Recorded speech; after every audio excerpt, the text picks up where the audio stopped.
Live है, आ रहा है आवाज।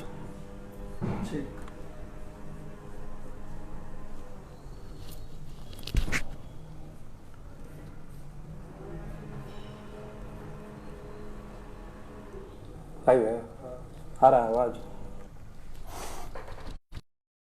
साथियों प्रणाम। आज का जो हमारा विषय है वो है किस प्रकार सरकार हर बार जब चुनाव नज़दीक आता है तो शिक्षकों को एक तराजू में तौलती है। किस तरीके से सरकार जब सरकार में होती है, चाहे वो अभी सत्ता में लोग हों या जो विपक्ष में लोग हों, जो भी लोग हों, दोनों तरफ के लोग हों, जब वो सत्ता में होते हैं तब उस शिक्षकों के साथ कैसी बातें बर्ताव करते हैं, और जैसे ही चुनाव नज़दीक आने लगता है उस प्रकार से किस प्रकार की बातें उनके मुख से चाशनी भरी जो शब्दावली है उभर कर बाहर आने लगती है।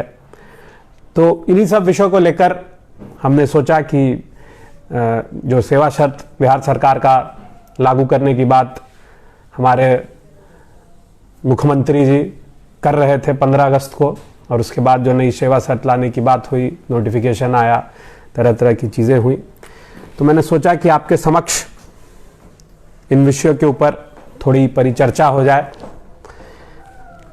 प्रणाम ऋषि बाबू, प्रणाम रजनीश जी, प्रणाम धर्मेंद्र जी, वेलकम आशुतोष जी, मुकेश जी आ गए हैं, शिक्षक हैं। तो एक दिनकर जी की कविता है जिसका पाठ मैं करके इस लाइव सेशन को शुरू करना चाहता हूँ। दिनकर जी की जो कविता है वो इस प्रकार है। क्षमा दया तप त्याग मनोबल सबका लिया सहारा, पर नर व्याघ्र सुयोधन तुमसे कहो कहां कब हारा। क्षमाशील हो रिपु समक्ष तुम हुए विनीत जितना ही, दुष्ट कौरवों ने तुमको कायर समझा उतना ही। अत्याचार सहन करने का कुफल ये होता है, पौरुष का आतंक मानुज कोमल होकर खोता है। अब आगे की जो पंक्तियां हैं आप सब लोगों ने इसको कई बार सुना होगा, ये बहुत महत्वपूर्ण पंक्ति है शिक्षकों के लिए, खासकर शिक्षकों के लिए कविता पाठ आज मैं कर रहा हूं। क्षमा शोभती उस भुजंग को जिसके पास गरल हो, उसका क्या जो दंतहीन विष रहित विनित सरल हो। 3 दिवस तक पथ मांगते रघुपति सिंधु किनारे, 3 दिवस तक पथ मांगते रघुपति सिंधु किनारे, बैठे पढ़ते रहे छंद अनुनय के प्यारे प्यारे, बैठे पढ़ते रहे छंद अनुनय के प्यारे प्यारे। उत्तर में जब एक नाद भी उठा नहीं सागर से, उठी अधीर धाधक पौरुष की आग राम के सर से। सिंधु देह धर त्राही त्राही करता आ गिरा शरण में, चरण पूज दास्ता ग्रहण की बांधा मूढ़ बंधन में। सच पूछो तो सर में ही बसती है दीप्ति विनय की, संधि वचन सपुंज उसका जिसमें शक्ति विजय की। सहनशीलता क्षमा दया को तब पूजता जग है, बल का दर्प चमकता उसके पीछे जब जगमग है। तो मेरी सब शिक्षकों से आज यही विनती है कि बार बार मांगने से, विनती करने से आपको कहीं ना कहीं जो भी सरकार आई गई आपको हल्के में लिया गया, आपकी मांगों को वेतन से जोड़ दिया गया, आपकी मांगों को एक अवैध मांग करार दिया गया। कई बार आपके तरफ से जो पब्लिक में भी, जनता के बीच में भी, छात्रों के बीच में, परिजनों के बीच में इस तरह की कई भ्रांतियां फैलाई गई कि ये अयोग्य हैं, इनमें कोई योग्यता नहीं है, ऐसे अयोग्य लोग को हम ढो रहे हैं जिनमें कोई योग्यता नहीं थी, फिर भी इनको हमने लायक बना दिया।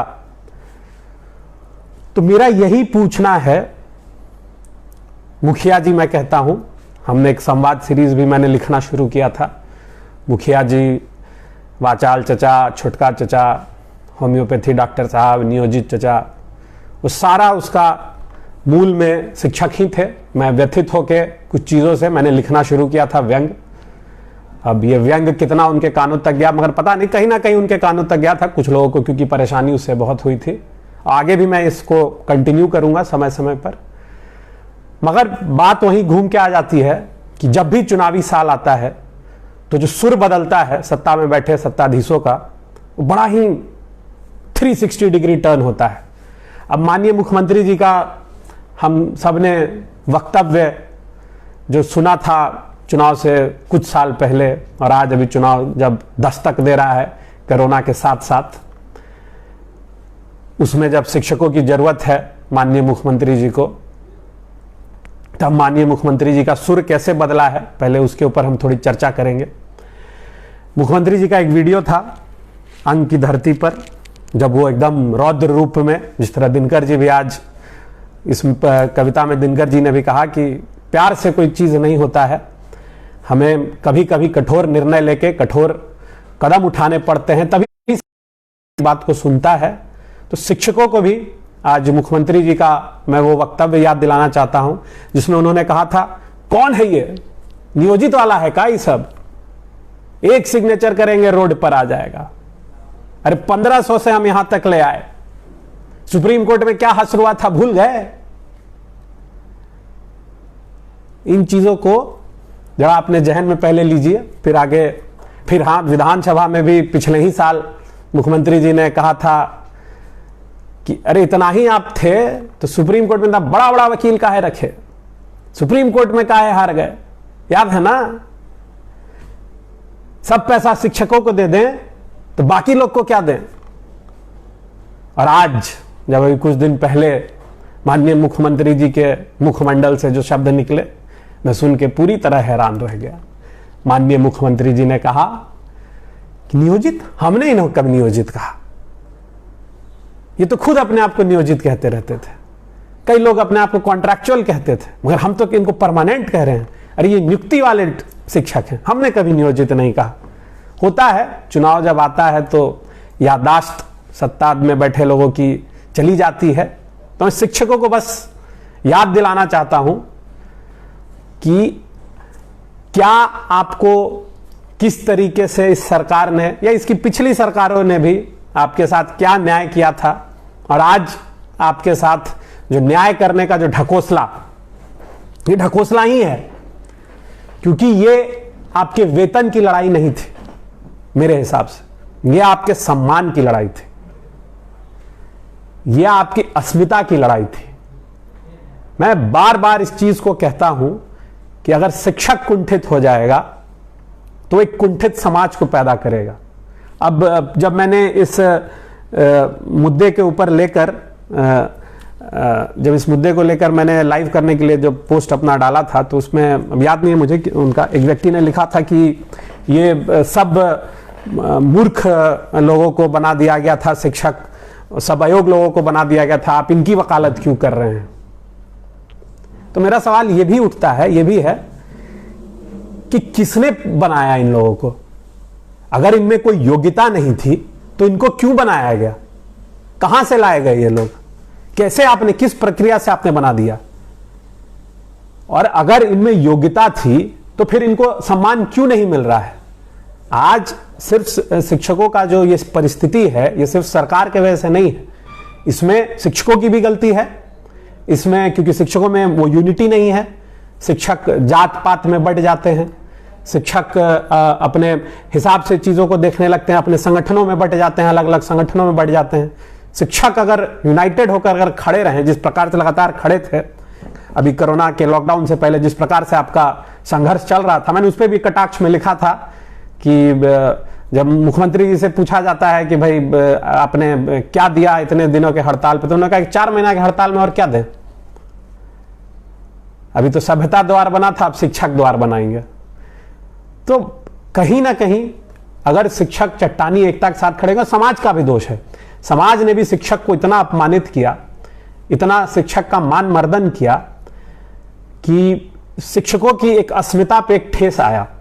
जो छात्र थे वो भी शिक्षक को फिर कहीं ना कहीं, जब माता पिता ही हमारे शिक्षकों को रिस्पेक्ट नहीं देंगे तो छात्र फिर कहां से अपने शिक्षकों को रिस्पेक्ट देंगे। अभिभावकों की भी गलती है, शिक्षकों की भी गलती है, उन्होंने भी। मगर एक सिंपल सा इसमें मुद्दा है, सिंपल सा सवाल मेरा उठता है, और बहुत लोग कहते हैं कि वीडियो वायरल हुआ जिसमें शिक्षक को क ख नहीं आ रहा है, ABCD नहीं आ रहा है, जनवरी फरवरी नहीं आ रहा है। तो ऐसे लोगों का चयन हुआ कैसे? इतनी समितियां थी, इतना रूल्स था, रेगुलेशन था, उसके बाद भी ऐसे लोगों का चयन कैसे हुआ? अगर ऐसे लोगों का चयन हुआ तो सिर्फ उसमें सरकार की भी जिम्मेदारी उठती है, पदाधिकारियों की जिम्मेदारी उठती है, सिर्फ शिक्षकों के ऊपर सवाल क्यों? और मेरा मानना है ऐसे चुनिंदा लोग हैं, 5% होंगे, 10% होंगे ज्यादा से ज्यादा, मगर इन 5-10% लोगों के लिए आप क्या 90% को भी उसी कैटेगरी में ढकेल कर उनकी बेइज्जती करना आप शुरू कर देंगे? शिक्षक राष्ट्र निर्माता होता है। जिस जिस जगह शिक्षकों का अपमान हुआ वहां वहां सभ्यता, सोसाइटी का डाउनफॉल शुरू हो गया। और जहां जहां शिक्षकों को सम्मान मिला, आप वहां देखेंगे इतिहास में भी आपका भरा हुआ है संदर्भ से। लोग अलेक्जेंडर की बात करते हैं, विश्व विजेता था, ग्रीस से आके उसने पूरे विश्व पे किया, भारत में मगध में आकर हार गया। मगध में उसको किसने हराया? उसने पूरा संरचना, मगध में उसको हराने की संरचना किसने रची? चाणक्य ने रची, एक शिक्षक ने रची। नालंदा यूनिवर्सिटी जैसे विश्वविद्यालय थे, बिहार में सभ्यता जब फल फूल रही थी तो उसमें किसका योगदान था? शिक्षकों का योगदान था। जब नालंदा यूनिवर्सिटी था हमारे पास प्राचीन काल में, तो उसका जो व्यवस्था था वो छात्रों से पैसा लेके या शिक्षकों को भिक्षाटन करके वो यूनिवर्सिटी नहीं चलाना पड़ता था। जो राजा महाराजा होते थे वो ऐसी जगह नियुक्त करते थे, वो प्रबंधन करते थे कि ये यूनिवर्सिटीज फले फूले। तेल्हाड़ा में यूनिवर्सिटी था, तो हमारा तो इतिहास रहा है शिक्षकों के सम्मान का। अब जहां भी आप उठा के देखेंगे शिक्षकों का अपमान होना शुरू हुआ, वहां सोसाइटी गिरना शुरू हो गई। अगर मैं वही बार बार कह रहा हूं, अगर फर्जी लोग कुछ घुस आए हैं इस प्रोफेशन में, तो इसमें सरकार की गलती है कि आपने कैसे नियमों को ताक पर रख के ऐसे लोगों को कर दिया। मगर सरकार की गलती इसलिए भी है कि ये जो 10% लोग हैं, ये सरकारी, आप कह लीजिए कि पैरवी से, सरकारी आप कह लीजिए जो इनाम कह लीजिए एक प्रकार का, क्योंकि ये सरकार के गठजोड़ से ही ये लोग आए हैं। ये वैसे लोग हैं जो किसी शायद नेता के पैरवी से आए हों, किसी पदाधिकारी के पैरवी से आए हैं, या घूस देकर आए हैं। तो ऐसे 10% लोगों के लिए हम 90% जो अच्छे शिक्षक हैं, जो समाज का निर्माण कर रहे हैं, क्योंकि जो शिक्षक होता है वो एक जनरेशन नहीं, कई जनरेशन का निर्माण करता है। पीढ़ियां दर पीढ़ियां एक शिक्षक से प्रभावित होकर निकलती हैं, अपनी चीजों को सीखती हैं, अपने ज्ञान को सीखती हैं, अपने सभ्यता को सीखती है, और वही चीजों का अनुसरण करके जीवन में आगे बढ़ती हैं। 70 का दशक हो, बिहार में इतने उसी विद्यालयों से, सरकारी विद्यालयों से जो पढ़कर लोग निकले, आज अधिकारी हैं, नेता हैं, स्थान पर बैठे हुए हैं, आज एक शिक्षक के वजह से। आज ये जो सेवा शर्त आ रहा है, या आज मुख्यमंत्री जी बोल रहे हैं, वो भी उस स्थान पे हैं तो शिक्षकों के वजह से ही है। इसलिए मैं बार बार कहता हूं, ये शिक्षकों के वेतन की लड़ाई नहीं है, ये शिक्षकों के हक की, हकूक की, सम्मान की और अस्मिता की लड़ाई है। अब इन्होंने कह दिया कि भाई नियोजित को हम नियोजित नहीं कहते, हम इन्हें नियुक्ति शिक्षक मान रहे हैं। तो भाई आप मान कहां रहे हैं? आप तो हर जगह आप अपमान करते, इनका आपका तो परंपरा चला आया है, आपका तो कि अपमान करते रहना है शिक्षकों को। अभी मैं बहुत दिन पहले जर्मनी गया था, तो वहां पे जो सरकारी व्यवस्था है शिक्षा की, वहां पे सबसे ज्यादा जो गवर्नमेंट जॉब में पेइंग जॉब है वो है शिक्षकों का। आप कहते हैं कि योग्य लोग नहीं आते हैं, योग्य लोग कैसे आएंगे? अगर आप उनको सही एक एटमॉस्फेयर देंगे, सही सेवा शर्त देंगे, तभी इसमें अच्छे लोग आएंगे। फिर भी इसमें अच्छे लोग जो हैं उनको आप दबाने में लगे हुए हैं।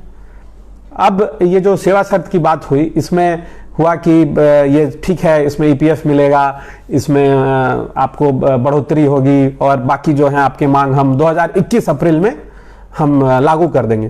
तो ये क्या है? मतलब आप इसको लॉलीपॉप ही मैं कहूंगा, चुनाव दिखा के आप लॉलीपॉप दिखा रहे हैं कि बच्चे के सामने जैसे लॉलीपॉप ऐसे दिखाया जाता है, मुंह के पास लाके ऐसे छीन लिया जाता है।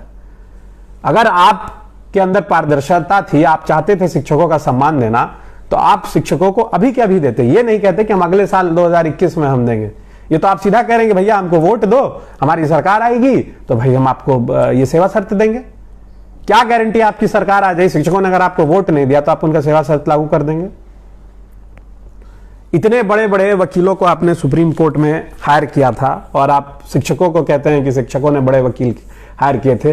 3 वकीलों को सुप्रीम कोर्ट में आपने हायर करके रखा हुआ था। बहस एक ही आदमी करता, मगर इस डर से कि 2 वकील, कहीं अच्छे वकील शिक्षकों के साथ ना चले जाएं।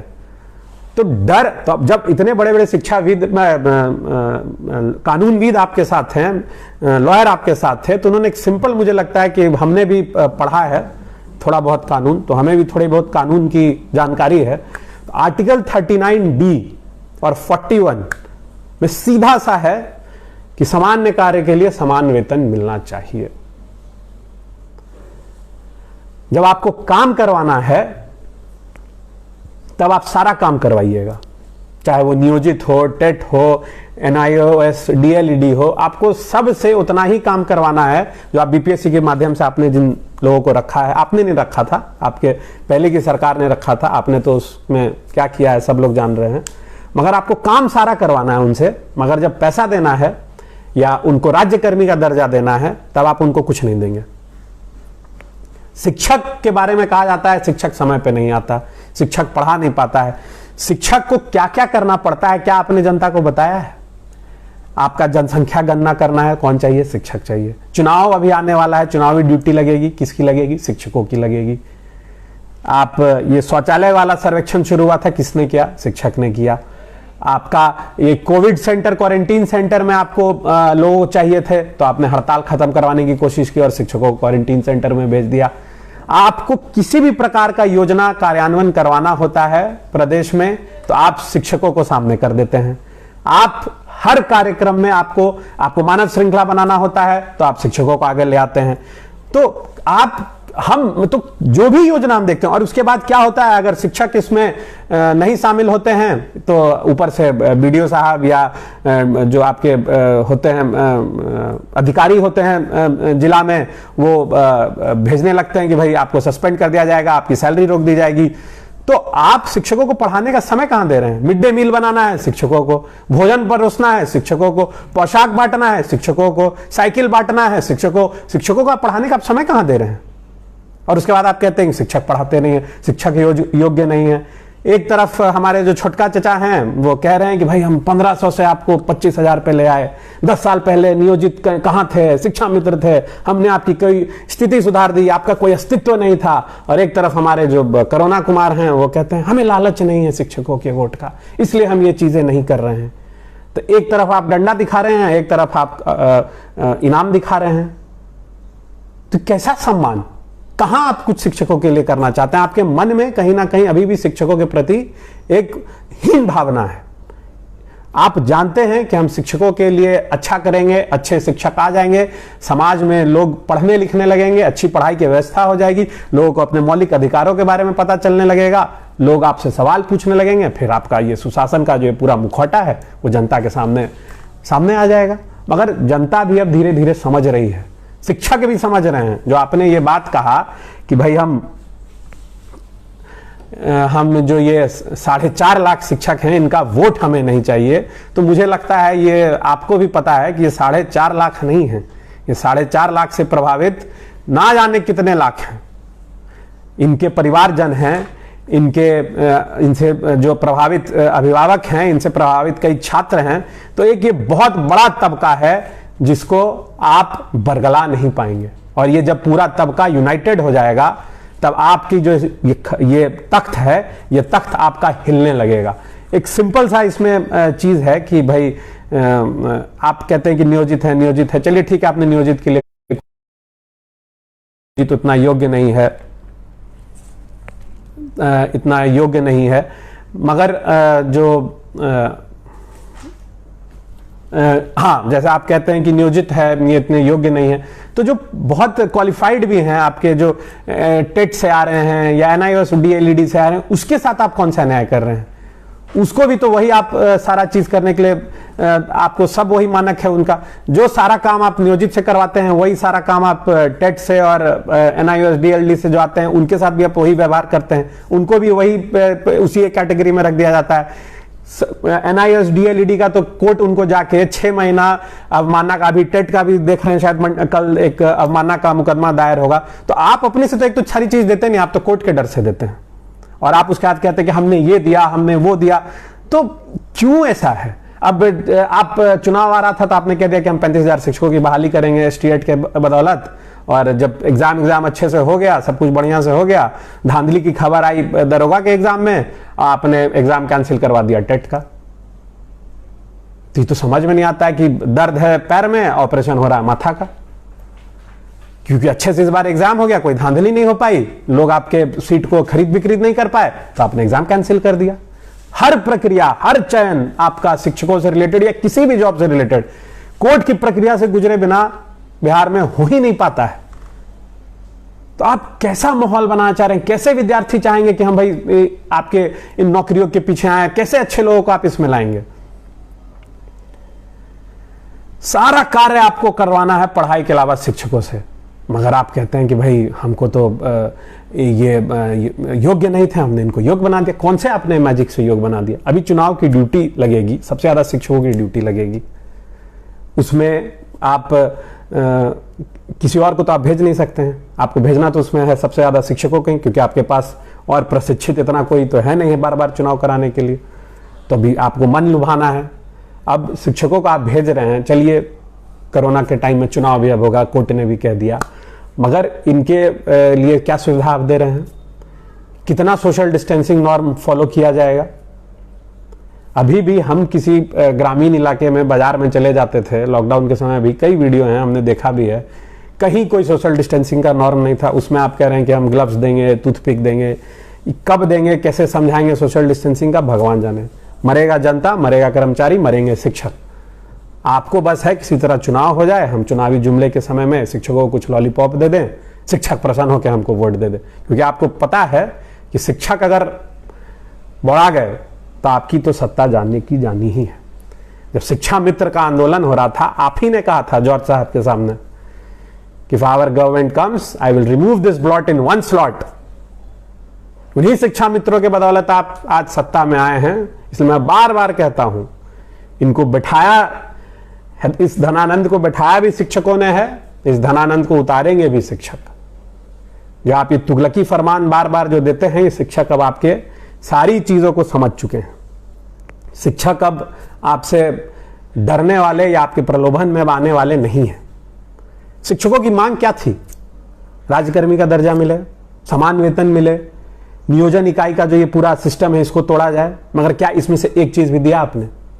आपने कहा हम इस पे विचार कर रहे हैं, अगले साल 2021 में, मतलब आप हमको वोट दीजिए वरना कुछ नहीं हम आपको देंगे। क्योंकि आप ही का स्टेटमेंट है, एक साइन से रोड पे आ जाओगे, हम कुछ नहीं देंगे, तुम्हारा बर्ताव हम देख रहे हैं। तो ये चीजों को शिक्षक भी नहीं भूले।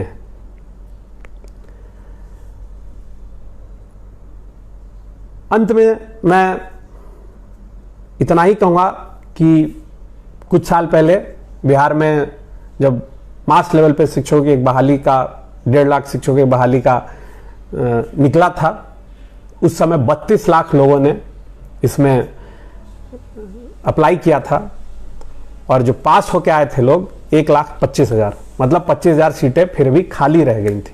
और उसके बाद भी कई प्रक्रिया हुई, प्रोसेस हुए, मगर आपने अभी तक सीटों को नहीं फिल किया। बार बार सीट को आप अभी आप हाई स्कूल्स आपने ऑलमोस्ट सब पंचायत में शुरू कर दिया, उसमें भी कई शिक्षकों की जरूरत है, मगर भर्ती होने से पहले ही आपने सब जगह क्रियान्वयन कर दिया भाई, क्योंकि चुनाव आ रहा है, चुनाव से पहले आपको दिखाना होगा कि हर पंचायत में हमने हाई स्कूल का शुरुआत कर दिया है। तो मेरा अंत में यही कहना है कि बड़का चचा, छोटका चचा, बचाल चचा, होम्योपैथी चचा, नियोजित चचा, सबसे यही कहना है कि चाणक्य ने कहा था कि शिक्षक कोई साधारण नहीं होता है। शिक्षक की गोद में प्रलय और निर्माण दोनों होता है। इसलिए आपको तय करना होगा कि आप प्रलय चाहते हैं या बिहार का। अभी भी आप सुधर जाइए, अभी भी 10-12 दिन है आपके पास। शिक्षकों को अगर आप सम्मान दे देंगे तो शिक्षक आपको सम्मान देंगे, वरना शिक्षक इस बार चेत चुके हैं, शिक्षक इस बार संगठित हैं और शिक्षक आपकी ये जो चुनावी लॉलीपॉप को है, इसीलिए मैं कहता हूं चुनावी तराजू में सरकार बार बार शिक्षकों को तौलती है। हर बार जब चुनाव आता है अलग सुर होते हैं और जब चुनाव खत्म हो जाता है तो अलग सुर होते हैं। इसलिए शिक्षक इस बार जागृत हैं, शिक्षक जागरूक हैं, जनता जागृत है और शिक्षक जनता को जागृत करने में सक्षम है। आपकी जो ये पूरी विशेष साइकिल है कि प्रक्रिया निकालेंगे, उसके बाद प्रक्रिया को कोर्ट से रुकवा देंगे और हम कहेंगे कि हम तो भाई दे रहे हैं मगर कोर्ट के वजह से, तकनीकी कारणों की वजह से नहीं हो पा रहा है। इस पूरे कुचक्र को आज जनता समझ चुकी है। अब ये आपके सेवा सत्र में जो ये ऐच्छिक ट्रांसफर का ये आया, ये पूरा झोल है।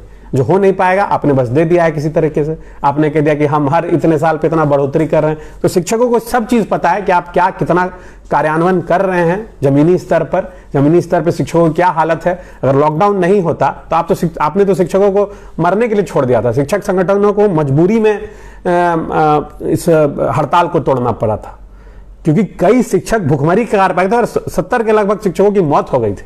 फिर भी आपका नींद नहीं खुला था। अभी नया सेवा शर्त ये सब जो लागू करने का आपने कहा, आपने किसी भी संगठन से किसी भी शिक्षकों से आपने कोई वार्ता नहीं की, क्योंकि आपको वार्ता में तो विश्वास है ही नहीं। हम जो तुगलकी फरमान ला देंगे शिक्षक मान लेंगे, शिक्षक को हम लॉलीपॉप दे देंगे। शिक्षक भी अब आपकी इन सारी चीजों को समझ चुके हैं।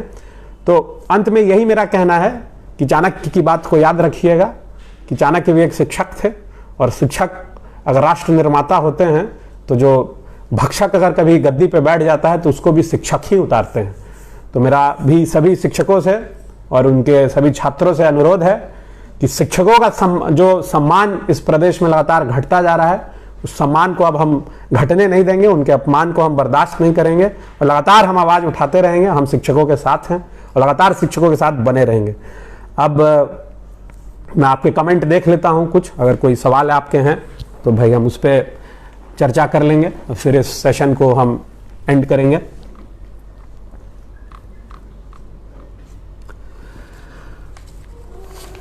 मुकेश जी ने लिखा है, शिक्षक शिक्षा युवा रोजगार मांग रहा है संपूर्ण बिहार। बिल्कुल मुकेश जी, बिहार में मेरे हिसाब से दो जो सबसे मुख्य समस्या हैं वो है शिक्षा और स्वास्थ्य। अगर इन दोनों मुद्दों पे सरकार काम कर लेती है, सरकार इन दोनों मुद्दों को अगर सुलझा लेती तो सारी समस्याएं कहीं ना कहीं इन दो मुद्दों में ही छुप के थी और ये सारी समस्याएं खत्म हो जाती। मगर सरकार भी चाहती है कि इसका समाधान ना हो। अगर इसका समाधान हो जाएगा तो फिर चुनाव में मुद्दे क्या रहेंगे सरकार के पास। धन्यवाद धीरेन्द्र जी, प्रणाम गौरव जी। आजाद हिंद संघ, जय हो। पीके शर्मा जी, बिहार में अब कोई मुद्दा नहीं बचा है, अगर मुद्दा है तो वो है सिर्फ और सिर्फ गद्दी पे आसीन होने के लिए। जय हिंद। वही है, गद्दी पे आसीन होने के लिए सबको प्रताड़ित करते हैं, फिर कुछ ना कुछ लॉलीपॉप पकड़ा के सबको खुश करने में लग जाते हैं। प्रणाम मनीष जी, प्रणाम मोनू जी। रोहित जी, ये डबल इंजन का सरकार बदल देना है, कुछ बाजी बात कह रहे हैं। बदलना तो है, क्योंकि ये डबल इंजन की सरकार किसी के लिए कुछ सुन नहीं रही है, कुछ कर नहीं रही है, इसलिए। और जब तक शिक्षकों का सम्मान नहीं होगा, शिक्षा व्यवस्था दुरुस्त नहीं होगी, बिहार की पूरी समस्या वहीं की वहीं रहेगी। इसलिए सरकार को तो बदलना पड़ेगा। प्रशांत झा, कद बड़ा नहीं करते, एड़ियां उठाने से ऊंचाइयां तो मिलती है सर झुकाने से। बहुत खूब। कब तक सर झुका के शिक्षक ऐसे ही बैठे रहें। राजीव जी, जय हो। बिटेश्वर जी, अच्छी पहल, धन्यवाद के पात्र। हमेशा आप शिक्षकों के बीच बने रहेंगे। बिल्कुल, हम शिक्षकों के साथ हमेशा रहेंगे। पुष्पेंद्र राहुल जी, बिल्कुल सिस्टम ही इसका दोषी है। हम भी दोषी हैं, सिर्फ सिस्टम दोषी नहीं है। हम लोग, आप लोग भी शांत हो जाते हैं तो सरकार का मनमाना रवैया हो जाता है। शिवनाथ शर्मा जी, बिल्कुल सही बात है भैया। संतोष जी, उधर मोदी जी मन की बात कर रहे हैं, वो तो हर दिन करते हैं, हर संडे मतलब करते हैं, हम कभी कभी करते हैं। गौरव सिंह, बहुत बहुत अच्छा भैया जी। अमन, थैंक्स। दीपक कुमार आदर्श, नाइस। पिंटू शर्मा जी, चुनावी भाषण। अब मेरा आपको चुनावी भाषण लगा या उनका चुनावी भाषण, ये स्पष्ट नहीं हो रहा आपके कमेंट से, इसलिए आपकी बात समझ में नहीं आई, इस पर क्या कमेंट दूं मैं। भानु वर्मा जी, बहुत बढ़िया। रंजीत सिंह, पूरी शिक्षा व्यवस्था ही चौपट है, ना तो स्किल डेवलपमेंट है ना ह्यूमन डेवलपमेंट है, बस चुनाव के समय इनका बूथ संभालिए। बिल्कुल, तब इनका बूथ संभालना है नहीं संभालना है ये आपको तय करना है।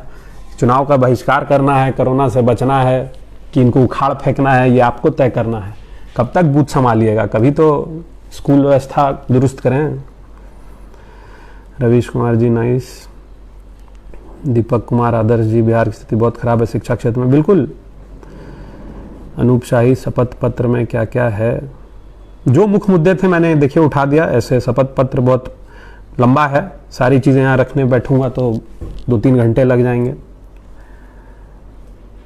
रंजीत सिंह जी, मुफ्त सरकारी शिक्षा बंद हो, क्योंकि जो चीज़ें लोगों को मुफ्त में मिलती है लोग ना तो उसकी वैल्यू देते हैं ना ही उसकी कमियों पर सवाल खड़ा करते हैं। नहीं रंजीत जी, इसको लेकर मैं आपसे सहमत नहीं हूँ। मुफ्त की शिक्षा विदेश में, यूरोप में, अमेरिका में कई जगह है और अच्छी शिक्षा मिलती है। ये अगर आप कह दें कि मुफ्त शिक्षा बंद कर दी जाए, लोग वैल्यू नहीं देते हैं, तो ये लोगों की गलती है। मगर जो है मुफ्त शिक्षा हर जगह मिलता है और अच्छी व्यवस्था है, प्राइवेट से भी बेटर व्यवस्था है विदेशों में। तो मैं इस चीज़ पे सहमत नहीं हूँ, आपका अपना मंतव्य हो सकता है। राजीव सिंह जी, बंडमरू बना के छोड़ दिया है टीचर को ये घटिया सरकार। सिर्फ शिक्षक को ही नहीं, हम लोग सबको बंडमरू बना के छोड़ दिया है ये सरकार। अभिषेक जी, बिहार के एजुकेशन को सुशासन बाबू चौपट कर दिए हैं। बिल्कुल। रंजीत जी, शिक्षक को सिर्फ शिक्षक रहने दो, उसे सरकारी कर्मचारी मत बनाओ। बिल्कुल सही बात है, शिक्षक को शिक्षक के अलावा बाकी सब काम करवाती है ये सरकार। मैं तो कह रहा हूँ एक एक चीज। बीच में एक ये भी तुगलकी फरमान आया था, शायद उसको बीच में हटा लिया गया था कि कोई खुले में शौच करने जा रहा है तो उसकी शिक्षकों को तस्वीर खींच के भेजना था।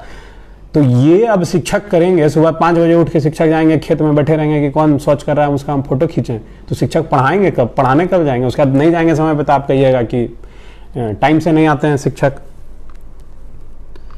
जय हो कुंदन बाबू, नमस्ते शुभम जी। मुखौटा आ गया है सामने, ये खाली दूसरा के नाव पर हैं, चुनाव की नदी पार कर रहे हैं। चुनाव की नदी में डुबा दीजिए राजीव जी, जब मुखौटा सामने आ ही गया है तब। थैंक्स अर्जुन जी। अकेले जदयू लड़ेगा तब औकात पता चल जाएगा 2014 पार्लियामेंट इलेक्शन की तरह। अब अकेले लड़ें दुकेले लड़ें, सबक आपको सिखाना होगा अगर आप चाहते हैं। Day by day improve sir, Arjun Singh ji ने लिखा है। Thank you, if I am improving. Deepak Kumar Adarsh, Bihar के किया जा रहा है, शिक्षा पर तो कोई ध्यान ही नहीं। शिक्षा पे कभी ध्यान नहीं था दीपक जी सरकार का। गुड मॉर्निंग अर्जुन जी। अखिलेश सिंह जी ने लिखा है, बिहार सरकार ने बिहार शिक्षा के स्तर को गिरा दिया है। बिहार सरकार लगातार शिक्षा के स्तर को गिरा रही है और पलायन का मुख्य कारण यह है। हम सबको पलायन करने का, अखिलेश जी आप भी इस चीज को समझ रहे हैं कि पलायन करने का मुख्य समस्या यही है, शिक्षा का नहीं होना। अगर अच्छी शिक्षा व्यवस्था होगी तो कई तरह का पलायन रुकेंगे यहाँ पर। Bablu ji Sherpur, excellent, thank you. शासन बाबू को बस सत्ता चाहिए, जनता की कोई फिक्र नहीं। बिल्कुल, और जनता इस चीज़ को जितना जल्दी समझ जाए उतना अच्छा है। सौरभ कुमार शर्मा, जय हो। मोनू बाबू, जाना जिले में NH 83 में भूमि अधिग्रहण का पैसा DM साहब नहीं दे रहे हैं, इस पर भी भैया आवाज़ उठाइए। बिल्कुल आवाज़ उठाएंगे, अगर सही तरीके से नहीं हो रहा है, इसमें मुझे देखना पड़ेगा क्या है मुद्दा। रिभान सिंह जी, शानदार भैया, शानदार। अखिलेश सिंह जी, सरकार बस चुनावी लॉलीपॉप देने में लगी हुई है। बिल्कुल अखिलेश जी, हर तरीके का अभी आप लगातार देखेंगे, रोज वीडियो कॉन्फ्रेंसिंग होता है, अलग अलग डिपार्टमेंट के लोगों को उसमें बिठाया जाता है और अपनी उपलब्धियों को गिनाया जाता है। मगर जमीनी स्तर पे क्या स्थिति है ये किसी से छुपा हुआ नहीं है। फर्स्ट क्लास है संतोष जी। अशोक दक्ष जी, जय हो। शिक्षकों में भी कमी है, स्टूडेंट सबको ज्ञान देते हैं गलत खिलाफ आवाज़ उठाने के, लेकिन खुद नहीं आवाज़ उठाएंगे। नहीं, मुझे ऐसा नहीं लगता रंजीत जी, शिक्षक अपनी आवाज़ लगातार उठा रहे हैं। पिछले साल से मैं जब धरना था, कई BRC पे भी मैंने शिक्षकों के बीच में जाके मैंने अपनी बातों को रखा था और जिस प्रकार से मैंने उन BRC में संगठनों में शिक्षकों को देखा था, जात पात से उठकर, संगठनों से उठकर, हर BRC पे शिक्षक अपनी मुस्तैदी से जिस तरीके से पूरा आप कह लीजिए लॉकडाउन से पहले स्कूलों का लॉकडाउन करवाया, जिस तरीके से शिक्षकों ने अपनी मांग को उठाया था, सरकार कहीं ना कहीं उस चीज से डर गई थी। मैं वही कह रहा हूं, अगर कोरोना का ये लॉकडाउन नहीं आता तो ये जो इस बार आंदोलन शिक्षकों का हुआ था बहुत ही अच्छे तरीके से हुआ था। कोरोना की वजह से शायद उसमें कहीं ढील रह गई, कहीं उसमें एक रुकाव आ गया, मगर मुझे लगता है कि ये जब सब कुछ खत्म होगा तो शिक्षकों का आंदोलन फिर से, मैं शायद सुन भी रहा हूँ 5 तारीख से शिक्षकों का आंदोलन शुरू होने जा रहा है। अपमान दिवस के रूप में शायद शिक्षक मनाने वाले हैं इस चीज को।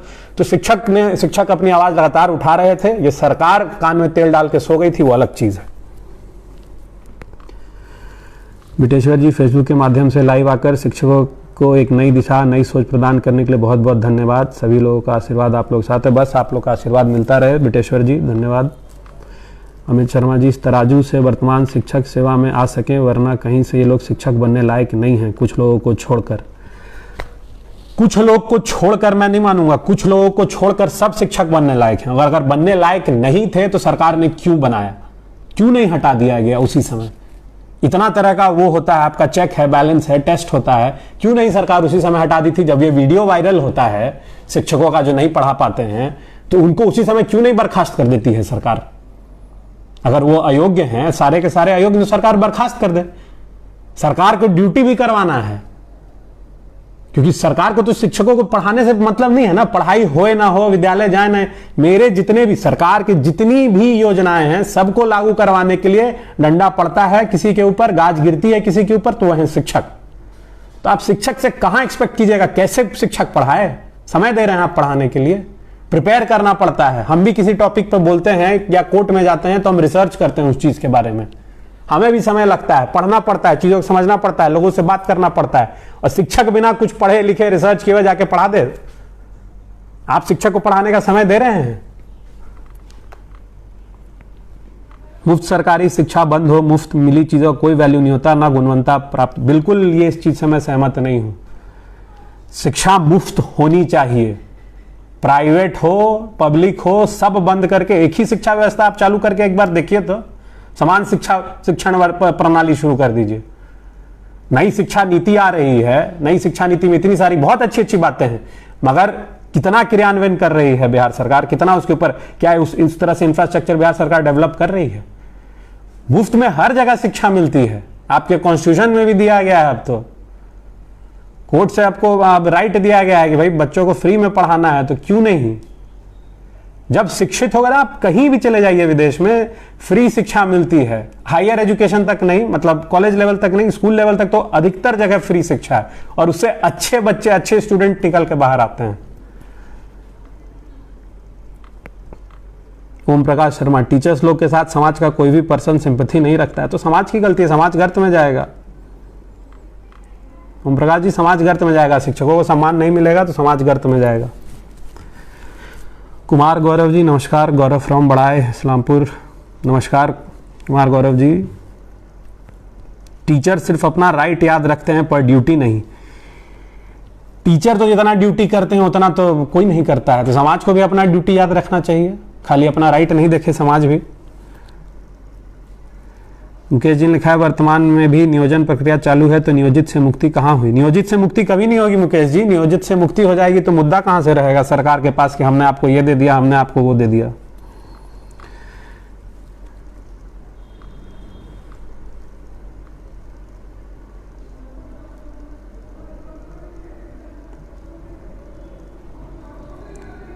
राजेश जी ने लिखा नालंदा यूनिवर्सिटी निर्माणकर्ता कौन था भैया?